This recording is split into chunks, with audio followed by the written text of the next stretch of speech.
Hi, my name is Daniel. I'm Charlie. And I'm Cole. Today we're going to be having a discussion about the book. No talking. So far we're on page 83. 74. 74. And we're talking about synergy in the book. So, we have Yeah, a theme. We have the theme of the book. It's kind of like it's the whole seven habits almost. So, like, yeah, because mainly synergy, because the boys have to work together to like find a way to not talk and like find ways like to communicate other ways. Yeah, like sign language.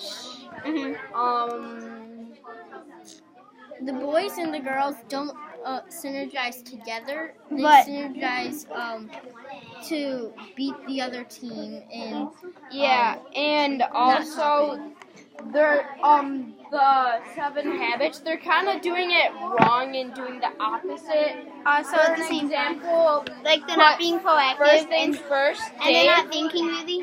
Yeah. Dave should have thought like. Thought through some decisions, like making the competition.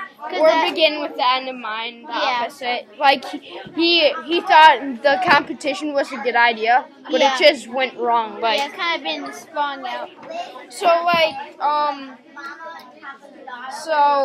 for example, on page 37, this is just a quick example. I just flipped to a random page. As you can see, right there it says, "Students, you are talking too loud." Which shows already one of the consequences that Dave has caused for himself. Wait, forget about that. That was a flashback.